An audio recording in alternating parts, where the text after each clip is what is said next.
Generación Euro hoy no puede ser de otra manera, una prolongación de la retaguardia. Casi siempre es así, porque al final la economía es una proyección en un ámbito concreto de la política, que es lo que inunda la vida. La vida social, la vida institucional y la vida cultural y la vida deportiva y la vida, como no, económica. Estamos haciendo el ridículo. Dentro de unos minutos vais a escuchar, porque además es uno de los testimonios que más esperáis cada semana, y así nos consta en función del número de visitas, al presidente de honor del Círculo de Empresarios, Jon de Zulueta, que tiene información de primera mano, puesto que habla prácticamente todos los días con Antonio Garamendi y tiene información, digo, de primera mano acerca del sentir empresarial y del sentir del IBEX 35 y del gran capital en España, acerca de la posición de Pedro Sánchez, de la posición institucional de este gobierno en funciones, que está dispuesto a seguir siéndolo a costa de cualquier cosa, y sobre todo tiene clara su oposición frontal a la amnistía. Por si no se entendió bien la posición de Garamendi el pasado viernes, porque hubo aplausos, también es lógico. ¿Qué iban a hacer los grandes señores del dinero? ¿Abuchear al presidente como si fuera una asamblea de facultad? Bueno, yo no lo veo. La Fashion Week es otra cosa. No voy a entrar ya en el debate, en fin, me conocéis ya a estas alturas, hacer aquí prueba de fe de determinadas cosas. Sobre todo lo que me da es pereza, ¿no? Ya conocéis lo que puedo opinar acerca de, oye, de la pertinencia y hasta de la conveniencia por salud democrática, ya que es una de las pocas vías que nos dejan, de que el respetable exprese su protesta y exprese su hartazgo ante esta gente que nos gobierna.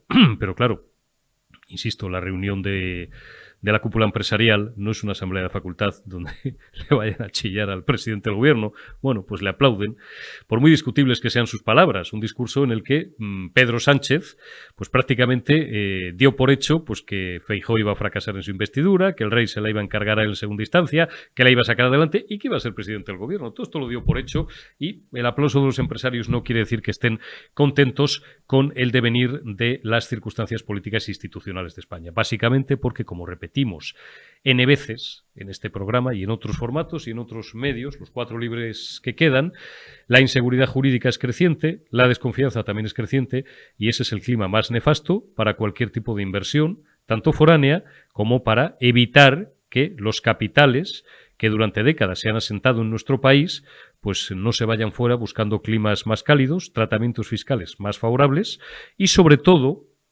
climas políticos más estables que el que se vive ahora, no ya en Cataluña o en el País Vasco, sino en todo el conjunto del, aquí digo, Estado español.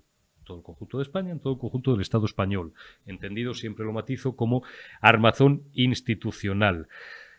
Maldita y ridícula la imagen que estamos dando en Europa. Hoy está Álvarez, ya os lo he contado en la retaguardia, os lo recuerdo aquí en Generación Euro, está Álvarez, pues el pobre, haciendo lo que puede con esa cara que tiene. Me dicen que es un buen tío y que es un buen diplomático. Yo no lo pongo en duda, pero tela, el marrón, que se lo come porque quiere. El Consejo de Ministros es un órgano colegiado y aquí a nadie le ponen una pistola en el pecho. Vamos a dejarnos de chorradas, que por menos otros ministros que en la historia lo han sido en los últimos 50 años han dimitido. Y diputados a manta de Dios, como el padre del expulsado Nicolás Redondo Terreros, que en 1987 devolvió el acta de diputado. Por cierto, San Felipe González, el otro día dijiste una cosa, no voy a decir que mintieras, quiero pensar que fue un lapsus, dijiste una cosa que no era cierta, cuando condenaste enérgicamente la expulsión de Nicolás Redondo Terreros. Dijiste que siendo diputado en el 88 Nicolás Redondo Urbieta, el padre, te hizo una huelga general. Lo del 14 del 88 es cierto, lo de que te hizo una huelga general es cierto. Lo de que le podías haber expulsado, bueno, pues es cierto, y no lo hiciste, las cosas como son, pero ya no era diputado, te había dimitido o había abandonado el escaño un año antes, en 1987. Por tanto, matización pertinente al César, lo que es del César. La rechifla general en Europa es de aurora boreal, como os podéis imaginar. Ni aunque vaya ahí Álvarez a arrastrarse a pedirles la unanimidad, que no la tienen ni la van a tener. Otra cosa es que Pucci trague, porque Pucci tampoco va a romper la cuerda, a ver si me entendéis. Nunca va a tener un clima tan favorable a sus expectativas, ni les va a tener en mejor posición que donde les tiene ahora, donde quiere, ¿no? comiéndole en la mano. No vas a cosechar, Álvarez, ni va a cosechar el actual gobierno en funciones, la unanimidad de todos los Estados miembros, ni aunque paguemos la payasada ni la charlotada, porque, vuelvo a repetir, hay no menos de 60 lenguas regionales en toda la Unión Europea. Imaginaros el pollo de corral que se iba a montar si abren esta ventana. ¿Qué pensarán los grandes empresarios anglosajones, norteamericanos, británicos en la City londinense, los grandes fondos de inversión en Chicago, grandes fondos de la bolsa alemana o incluso de la bolsa italiana, del MIPTEL o de Francia, del CAC 40, no sé? Gente del otro lado del Atlántico, ya en el Pacífico, donde se ha desplazado el eje de poder geopolítico en las últimas décadas y sobre todo en los últimos años. ¿Veis a los japoneses metiendo un yen en España? No sé, veis a inversores canadienses, veis a inversores australianos metiendo aquí dinero, al contrario, huyendo despavoridos. Esta es la España que quiere Pedro Sánchez, es la España que quiere su marca blanca, que es Yolanda Díaz, y es la España que nos van a dejar como un erial. Pero, insisto, será por dinero. ¿Que vale 53.000 pavos? Como si vale 500.000, como si vale 500 millones. Tenemos un déficit de 1,5 billones, casi 1.600.000 y subiendo. ¿Qué más da? Pinganillos para todos. Arrancamos ya este Generación Euro del martes 19 de septiembre de 2023 y tengo mucho gusto en saludar, como cada semana, como cada martes, a nuestro buen amigo, presidente de honor del Círculo de Empresarios, Jon de Zulueta. Feliz semana, ¿cómo estás?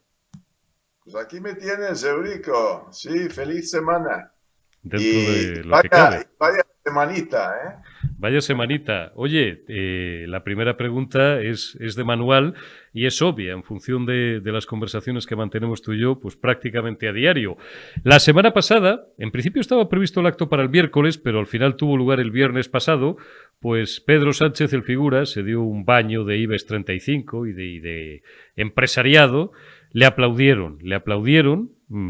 Algunos querían atisbar en los gestos de Antonio Garamendi una cierta incomodidad, otros en cambio dijeron que parecía encantado con la presencia del figura. Los gestos siempre son muy complicados de valorar.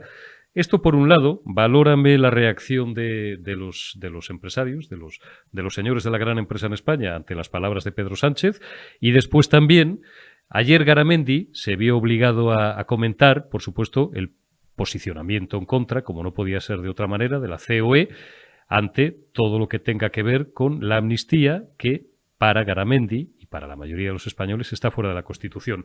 ¿Qué opinión tienes, tú que conoces mejor que nadie el paño, de la posición empresarial ahora mismo respecto al estado de la cuestión? Bueno, exactamente. Bueno, he estado en contacto con Garamendi justamente sobre el punto.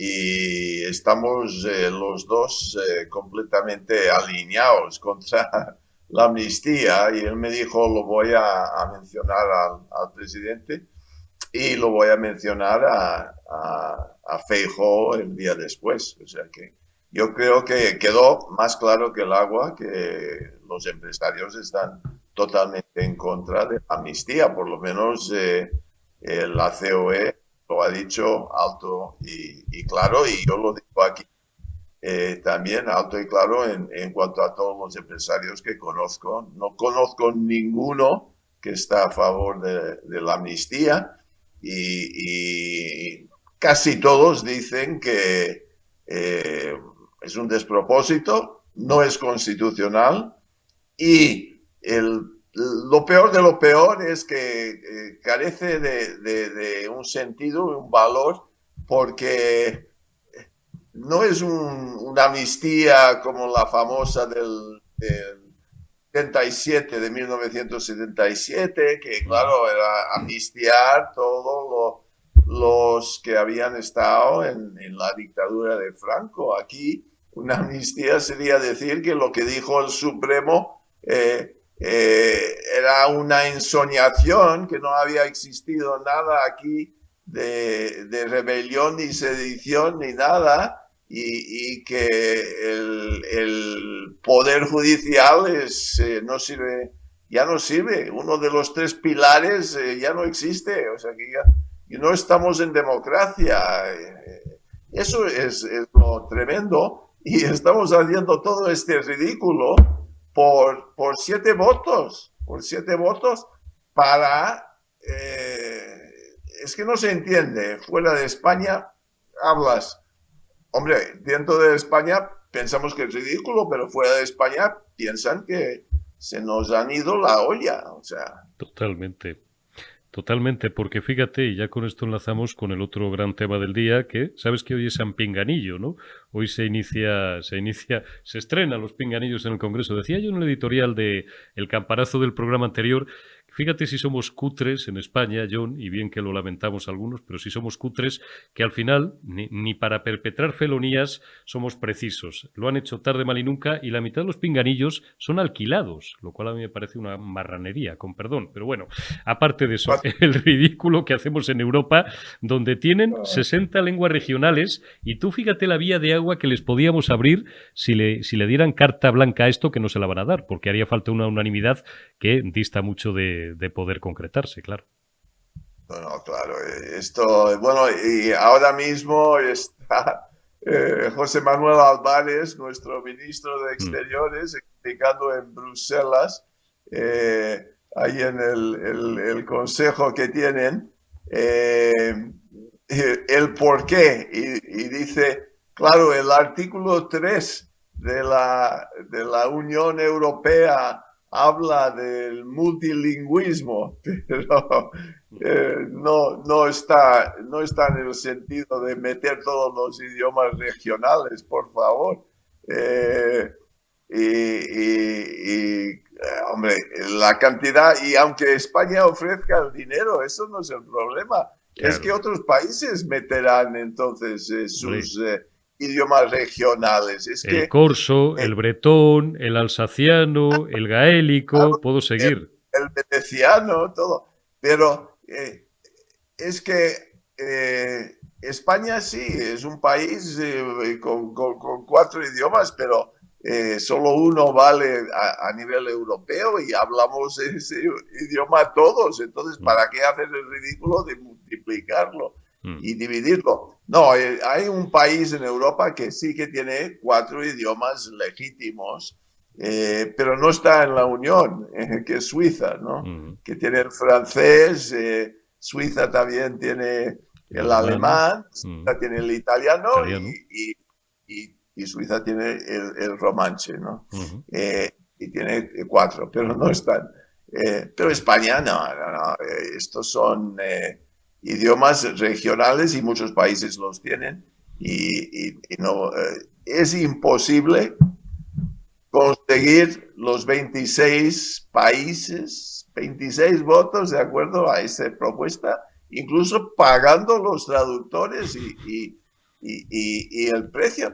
Con 1,5 billones de deuda y vamos a pagar traductores en Europa. Será por dinero, John. Como nos sobra. Oye, se me olvidaba, estuve este verano, como sabes, en Malta, ya lo hemos comentado, en varias ocasiones, y me decían, yo desconocía el dato preciso, que Malta es el único país de la Unión donde el inglés es idioma oficial, junto con el idioma local, que es el maltés, ¿no? Y me hablaban también, porque tuve yo la curiosidad de preguntarlo, pues a nuestros interlocutores en el hotel en el que estábamos, cómo era, por ponerme orteguiano, la conllevanza, ¿no? Y me decían que allí no había ningún problema, ¿no? Desde que son pequeñitos, pues en la escuela, el maltés, en inglés, tal, pero por ponerme castizo, con buen rollito. Aquí, algo que siempre lo destacamos, pero no deja de ser real, algo que debe de servir para unir, sirve para desunir y para ser un motivo más de la bronca política. Es una tristeza. Casi todo en España es una tristeza, John. Bueno, y saco mi libro, el España Fallida, porque cada día estamos más cerca de esto. Es que es triste. El único país, fíjate, en toda Europa, de los 27 en este momento, solo hay un país que tiene 3 idiomas oficiales. Solo uno, y es Luxemburgo. Tiene el francés, el alemán y el luxemburgués. No hay ningún país con 4. Es que Álvarez debería dimitir antes de hacer el ridículo. Es que yo cuando le vi esta mañana hablando... Con esa carita el pobre que tiene, sí. Justificando esto por el artículo 3 de la Unión Europea, que habla de la del multilingüismo. Yo digo, pero el artículo 3 de la Unión Europea refleja el multilingüismo de los 27 países, ¿no? De cada país, el multilingüismo de esto. Y luego me ponen en Twitter, donde estoy activo en ese tema esta mañana, me ponen, ¿cómo encuentran 10 millones de catalán parlantes? ¿Qué están sumando? Baleares, Valencia y Rosellón, yo no sé. Sí, hasta Almería, o los países catalanes. Si les dejas, llegan no a Almería, llegan a Torremolinos, si se lo permites. Es tremendo, es tremendo. Y luego Álvarez dice, una de las justificaciones es que esto ha llegado al Parlamento español. Qué morro ¿Cómo ha tienen. llegado, Y al Parlamento español? otra mentira que se cuenta, John, se dice, no, es que son cooficiales. Ya, pero lo que no se cuenta es que son cooficiales en sus respectivos ámbitos. El catalán es cooficial en la comunidad autónoma catalana, no en Extremadura, que yo sepa. El gallego es cooficial en Galicia, no en Andalucía, que yo sepa. Eso para empezar. Y el castellano o el español es la única lengua oficial que la Constitución reconoce que todos los españoles tienen el deber de conocerla y el derecho a usarla. Literal. Eso es así. Pero eso no se lo explican al respetable los medios generalistas. No, y no explican el tema del por qué el traductor. Yo en todos mis años de negocios, por todo el mundo, he funcionado con inglés, con español, en todos los sitios, menos uno, Japón. En Japón tuvimos traductores y cuando se reuníamos con los japoneses, pues había que escuchar el traductor y luego responder. Y bueno, tardabas mucho tiempo. Y nosotros incluso, yo estaba con el grupo PepsiCo, entonces eran todos americanos. Y yo incluso nos decíamos entre nosotros, estos japoneses yo creo que entienden nuestro inglés. Lo que pasa es, para ganar tiempo, sí. esperan, escuchan al traductor y claro, es una táctica para ganar pensar. tiempo. Para pensar y responder y ganar tiempo. Es una táctica. Pero es un traductor porque el otro no entiende tu idioma. Aquí estamos en el Parlamento español hablando de un idioma común que tenemos todos. ¿Qué ventaja tenemos? Y no necesitamos traductores. No es esencial. Nos entendemos.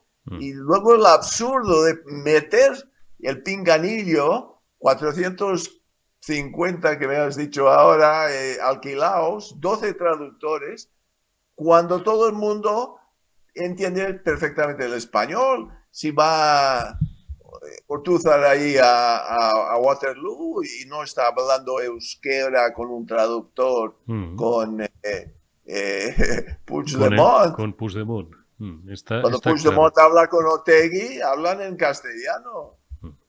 Por favor. Sí, bueno, porque por lo menos estos, claro, como son analfabetos, porque la raza o el nivel degenera, porque yo recuerdo un tío, que tú recordarás también como yo, que era Heribert Barrera, Esquerra Republicana de Cataluña, presidente que fue del Parlamento catalán, como se jactaba de despreciar al español, pues cuando iba a Bruselas, era muy comentado en aquellos tiempos del cuplé, fíjate qué lejos, ahora eso casi nos mueve a la risa, pues parece un tema menor, nos escandalizaba Heribert Barrera, desprecia al español y para no hablar español, habla en inglés. Bueno, por lo menos sabía hablar inglés. Pero claro, ahora, salvo Puigdemont, que le he escuchado hablar en inglés y en francés correctísimamente, oye, con un acento de puñetera madre, con perdón, ya quisieran el 95% de los políticos españoles tener el acento que tiene Pucci, que por lo demás creo que tiene el bachiller, porque ayer vimos en algún sitio que su currículum era fake, pero habla un inglés y un francés hipercorrecto, pero tú ponle a hablar a la mayoría del paisanaje político, sobre todo catalán, en inglés o en francés, que ya verás qué susto te llevas. ¿En qué van a hablar? Hombre, en español, pero si tuvieron un presidente que era Montilla, que era un tío de Córdoba, que aprendió catalán a partir de los 40, John. Yeah. Bueno, yo me acuerdo de Heribert Barrera porque yo estaba trabajando en Barcelona de 80 a 80 y él era el presidente del Parlamento, efectivamente, pero Esquerra Republicana tenía 5% del voto. Claro, así es. Nada. Y ahora Bueno, y ahora con 1,6% del voto están gobernando España, ¿eh? están mandando en España. Tenemos una cita, y no te robo más minutos, John, tenemos una cita muy importante el próximo 24 de noviembre en la Plaza Felipe II en Madrid y sobre todo el próximo 8 de octubre en las calles de Barcelona por Sociedad Civil Catalana y una miríada de asociaciones de la sociedad civil para gritar alto y claro, basta ya, con la unidad de España no se negocia, la amnistía no es constitucional y no vale el intento de seguir siendo presidente a cualquier precio. Me abochornaron las palabras el domingo del líder de los socialistas gallegos, chillándole, casi de una forma histérica, a Pedro Sánchez, haz lo que tengas que hacer, Pedro. Este es el nivel de la política española, haz lo que tengas que hacer. Lo dijo Montesquieu, la tiranía de un príncipe en una oligarquía, que esto es Sánchez en una pseudodemocracia, no es tan peligroso para el bienestar público como la apatía de una ciudadanía en una democracia. Y eso es nuestro problema, la apatía de la ciudadanía, que vayan todos a demostrar en la calle, porque es la única manera que vamos a frenar esto. Ya sabes lo que Es decía. es absurdo porque no van a salir, no hay ruido de sables, no van a salir los generales y las tanquetas a la calle. Y me parece que el rey difícilmente va a tener que firmar lo que traigan, porque escuché un experto esta mañana diciendo que la amnistía no es constitucional, pero que cualquier documento que está aprobado en el Congreso de Diputados se supone que sea constitucional. Y el rey no tendrá que firmarlo y luego, claro, habrá que hacer la protesta al Tribunal Constitucional para ver. Es lo mismo que los indultos, pero claro, muchísimo más grave, porque los indultos sabemos que el gobierno tiene derecho de dar indultos, pero amnistía es que la Constitución pone indultos generales están prohibidos. ¿Y claro, qué es una amnistía más que un indulto general? Y luego dicen, no, pero hubo el del 77, pero claro, era contra un régimen franquista dictatorial. Entonces, ¿qué vamos a decir? ¿Que no hemos vivido en democracia estos últimos 30 años? Eso es otra cosa. Y luego hablan de la amnistía bueno, la famosa amnistía de Montoro. Que esto no era una... ha habido con Felipe también. Hemos vivido 3 amnistías fiscales. Así es. Pero que eso no son amnistías, porque la gente declara lo que han hecho mal y paga una pequeña multa. O sea, eso no es decir lo que pretenden decir aquí, es que no ha existido sedición ni rebelión ni nada de nada en Cataluña el 1 de octubre de 2017. Están diciendo que olvídalo, no ha pasado nada aquí. Borrado. John de Zulueta, pues estaremos muy pendientes a la evolución de los acontecimientos en los próximos días y seguiremos comentándolos. Cuídate mucho y, como siempre, imprescindible tu libro, España fallida, y cómo las élites han sido en buena parte coayudantes a llevarnos a esta situación de Estado fallido, John. Gracias, Eurico. Y mi libro que salió en abril, la gente decía, el título es un poco fuerte, ¿no, sí, John? Qué exagerado. Exagerado, y mira, los tiempos me han dado la razón. Te la han dado. Leed el libro de John de Zulueta, que es imprescindible. Bueno. Un abrazo, John de Zulueta, presidente de honor del Círculo de Empresarios, y hasta la próxima. Continuamos en Generación Euro. Seguimos en Generación Euro y tengo el placer de presentaros, de saludar por primera vez, que espero que no sea ni muchísimo menos la última, a Jesús Pérez, que es CEO de Suimac. Creo que lo he dicho bien. Don Jesús, ¿cómo estamos? Bienvenido a Periodista Digital. Hola, muy buenas, muchas gracias. Sí, lo has dicho perfecto. Yo sé que no es fácil. Bueno, CEO de Suimac. ¿Qué es Suimac? Bueno, pues sois una empresa. Tengo por aquí los apuntes que me ha preparado mi equipo de producción. Sois una empresa que os dedicáis a todo lo que tiene que ver con proyectos sostenibles en todos los ámbitos, que por cierto te voy a pedir que me diferencies, porque es una confusión habitual, incluso dentro de la prensa especializada, del concepto de responsabilidad social corporativa y, bueno, os dedicáis un poco a todo esto y tocáis también algunos aspectos muy interesantes, me parece interesantísimo, el mundo que tiene que ver con esa nueva revolución que es la inteligencia artificial, pero prefiero que seas tú mismo el que me definas cuál es vuestro ámbito de actuación, cuál es el objeto concreto de vuestro trabajo. Por supuesto. Bueno, pues en primer lugar, muchísimas gracias por invitarnos a comentaros nuestro modelo de negocio. Bueno, yo soy el co-CEO de una empresa que se llama Suimat. Cuando digo co-CEO es porque hace ya un año y pico decidimos que la empresa estuviera liderada por dos caras, mi compañera Ana y yo.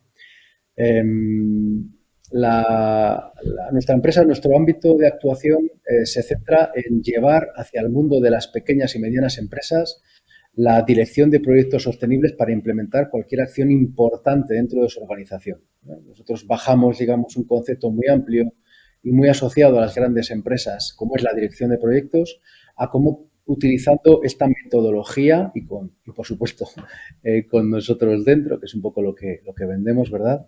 Ser capaces de impulsar e implementar todos sus proyectos estratégicos en la empresa. Eso es un poco nuestro ámbito de actuación.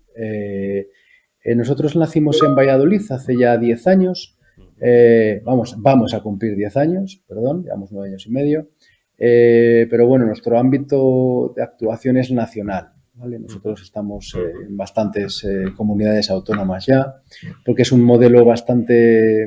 Ahora se está extendiendo un poco más. Cuando empezamos teníamos... Nuestro principal problema era ser capaz de explicar cómo nuestro modelo podía ayudar a las empresas. Ahora es bastante más fácil poder hacerlo porque sí que lo comprenden bastante bien.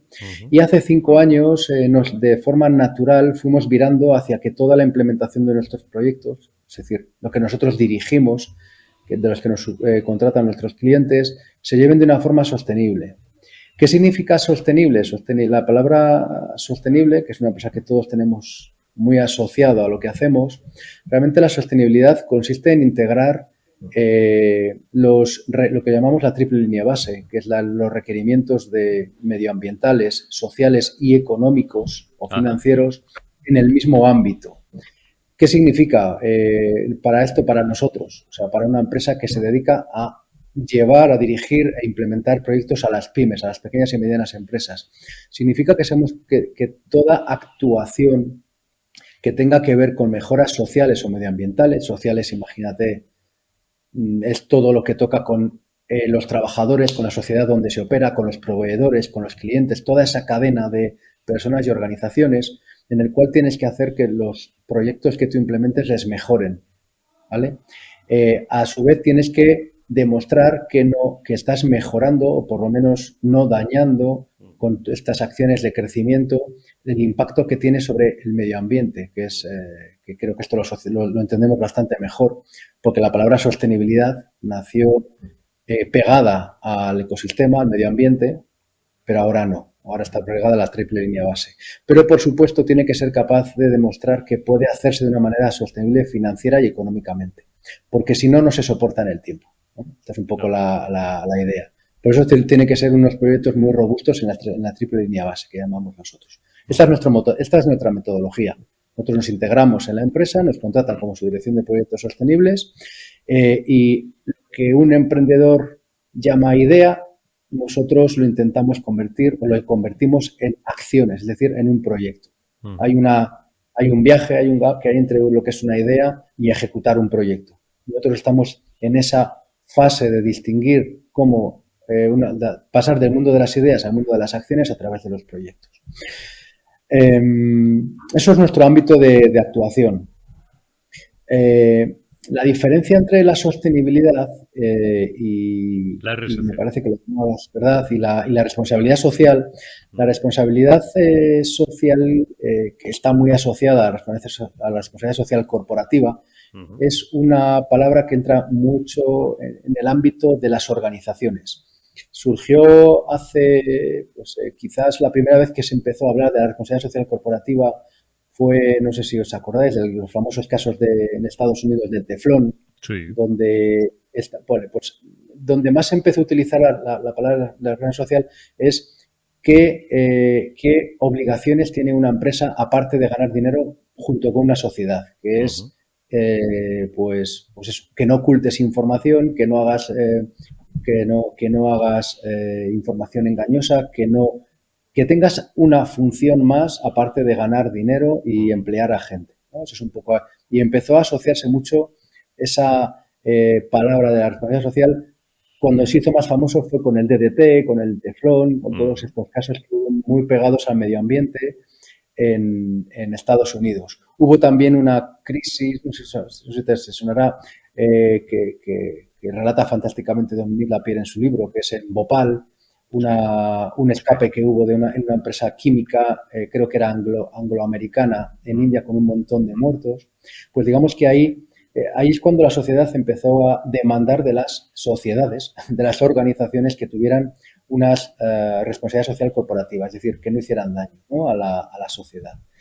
¿Cuál es la evolución que tiene la sostenibilidad? La sostenibilidad es algo más completo, es unas acciones muy llevadas a largo plazo, que la mejor forma que tiene de implementarse es a través de los proyectos, es decir, de unas herramientas que te hagan que tengas un objetivo muy claro, unas acciones de seguimiento, un control, lo que llamamos nosotros control de la línea base, en el cual tienes que integrar que sea sostenible. Significa muchas veces es duradero. O sea, tú no puedes hacer un montón de acciones que cuesten un dinero que no generes, porque al final seguramente si no está pegado a una subvención va a acabar diluyéndose en el tiempo. Eso es un poco correcto. Esa es un poco la robustez que tiene la palabra sostenible y que amplía, tiene un foco mucho más amplio que la RS, ¿vale? Que es un poco con lo que empezó. Esto nos lleva un poco, Jesús, a lo mejor, claro, que estoy yendo al Paleolítico, pero tú y yo, que más o menos infiero que tenemos una edad parecida, yo recuerdo, A lo ya mejor. desde mis veintipocos, cuando yo estudiaba profesionalmente este tipo de aspectos, estaba muy de moda aquello de los códigos de buenas prácticas, ¿te acuerdas? Bueno, lo que luego ha devenido, Sí, sí. porque me hablas de no solamente una cuestión medioambiental, por hacérselo fácil al respetable, ¿no?, sino también de obligaciones de transparencia, de conductas de una buena praxis profesional, ¿no?, etcétera. Correctísimo. Pero bueno, son Correctísimo. aspectos, digo, el código de unas prácticas, estoy hablando de hace 25 años, por lo menos, o más, ¿no? Supongo que esto se ha Sí, ido sí. perfeccionando y evolucionando en el tiempo, en la vida no solamente de las grandes empresas, de las grandes organizaciones, sino también de las pequeñas y medianas empresas. Esto vale para todos, supongo, Jesús.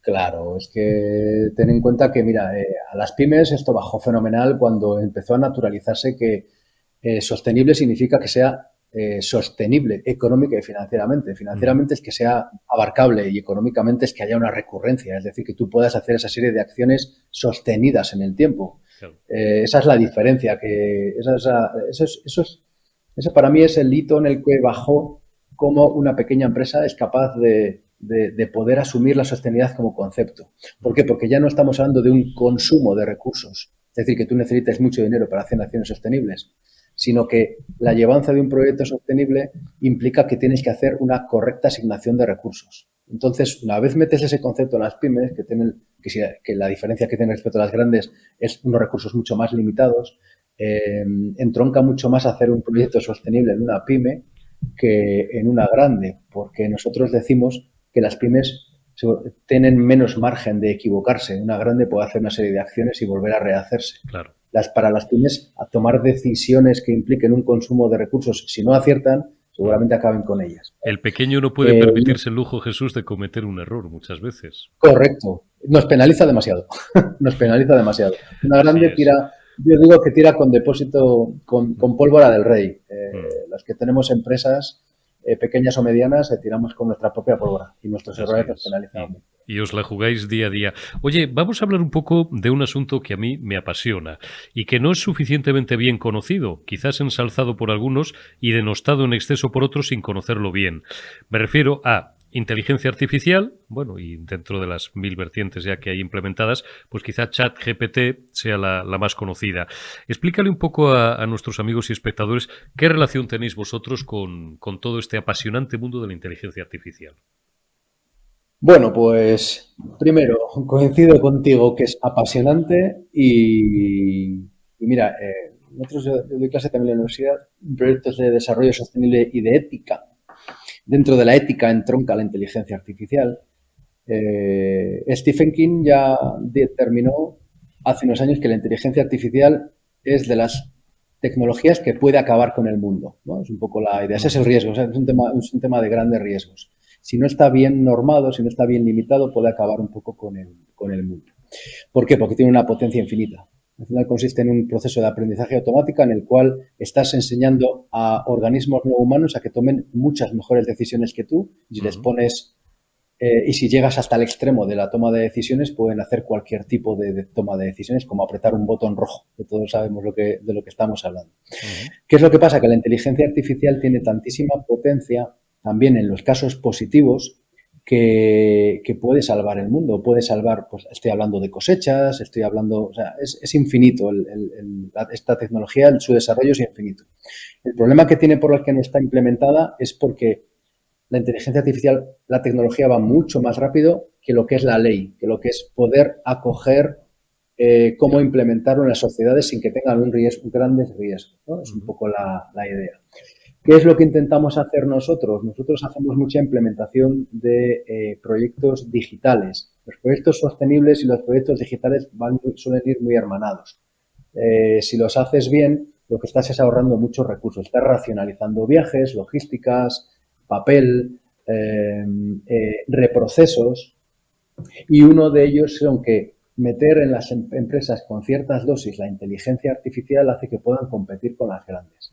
ChatGPT es la que tenemos todos un poco en la cabeza, que es capaz, bueno, pues de con ciertos parámetros y automatismos que puedan conseguirte pues una información que puedas ir lanzando a nivel de comunicación, que puedas ir haciendo traducciones simultáneas para que una empresa pueda operar en varios países sin que tenga que tener un montón de traductores o de medios. Esto es un poco lo que intentamos hacer nosotros, llevar ciertas herramientas de la inteligencia artificial a empresas que se lo puedan permitir.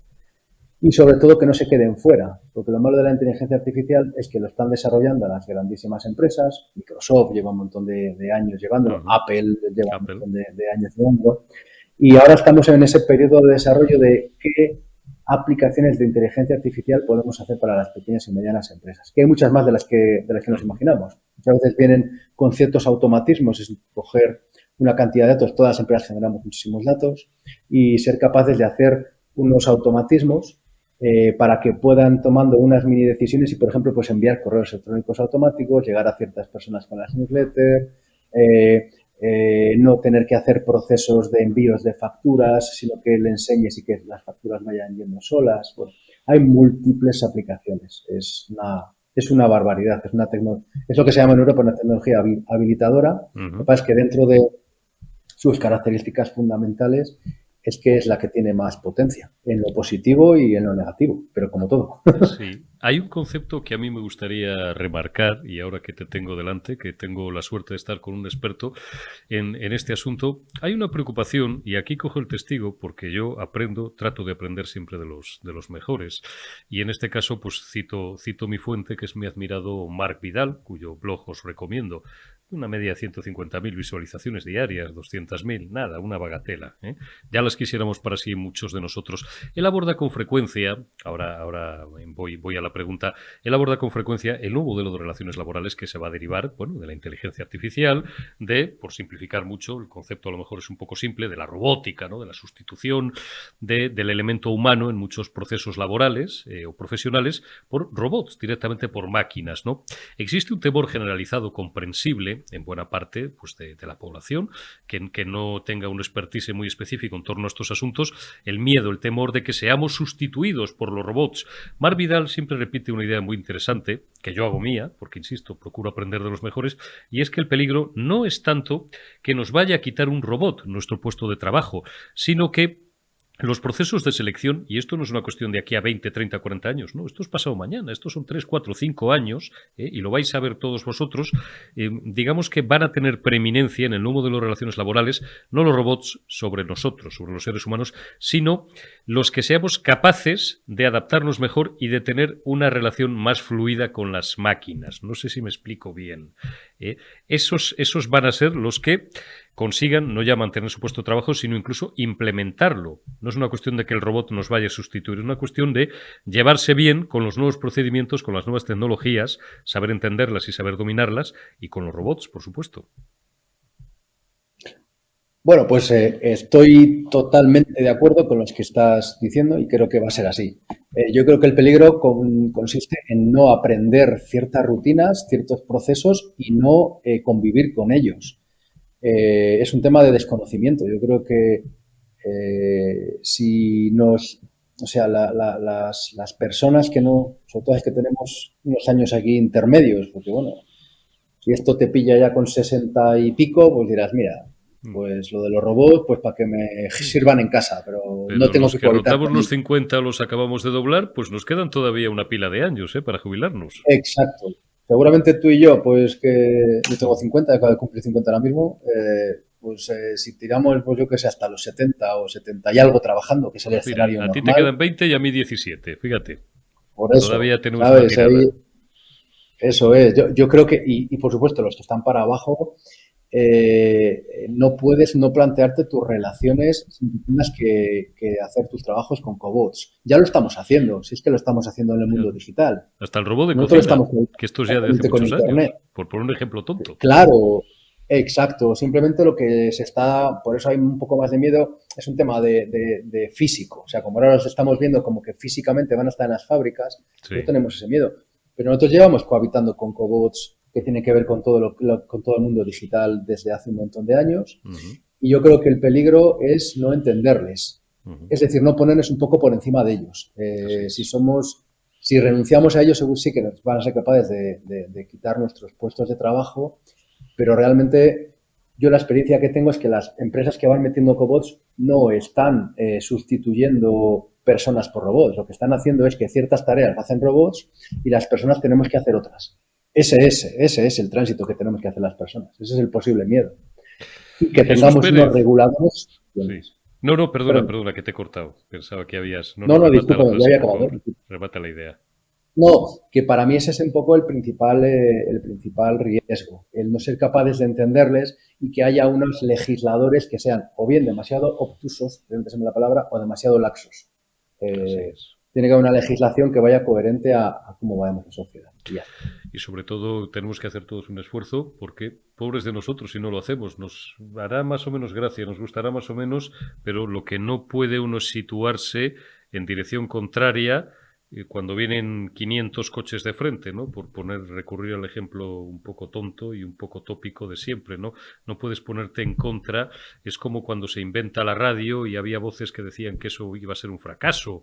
O se inventa, pues no sé, la televisión como manera de transmitir imágenes y a lo mejor había gente que lo consideraba cosa nefanda o diabólica, ¿no? Bueno, pues si te pones en contra, al final creo que te condenas a la melancolía y la historia lo demuestra. Por tanto, debemos de hacer todos un esfuerzo. Jesús Pérez, CEO de Swingback, ha sido un auténtico placer el charlar contigo y espero que tengamos oportunidad de charlar en más ocasiones porque es un mundo apasionante, os lo vuelvo a repetir y no es un tópico de verdad, es un mundo apasionante y es un mundo por descubrir, pero que, primero, porque es bonito, a mí me lo parece, es entretenido, es divertido, ¿por qué no? Y segundo, porque más nos vale adaptarnos, Jesús, es lo que hay. Estoy de acuerdo. Muchísimas gracias por la oportunidad y por todo. Gracias. Y siempre que quieras ya sabes dónde Gracias, Jesús Pérez. Un abrazo. Y gracias también a todos vosotros. Hasta aquí Generación Euro de este martes 19 de septiembre. Os prometo, a lo mejor no a todos os hace mucha gracia el tema, no lo sé, pero a mí, ya os he dicho y os vuelvo a repetir, me apasiona el mundo de la inteligencia artificial. Si os digo otra cosa, os miento. Y a partir de ahí, independientemente de que nos resulte más o menos grato, más o menos divertido, más o menos bonito, hay que hablar de ello. ¿Por qué? Porque ya estamos en eso, porque el mundo ya está en eso. Porque si no, si hubiéramos tenido un talante o nuestras generaciones, las generaciones que nos han precedido, hubieran tenido un talante completa y absolutamente beligerante con todo lo que hubiera supuesto progreso, modernidad, evolución, seguiríamos alumbrándonos con velas y viviendo en cuevas. Sé que hay mucha gente que le encantaría que volviéramos a la cueva y nos ilumináramos con velas y cazáramos bisontes todos los días en vez de ir a una gran superficie a comprar.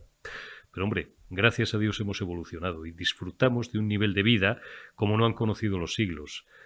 Y esa evolución no la podemos parar. Por tanto, hay que seguir hablando de esto porque, insisto, además, es que es un tema que me gusta y me apasiona. Así que os prometo que seguiremos tratando este y otros asuntos en profundidad en Generación Euro. Cuidaos y hasta mañana.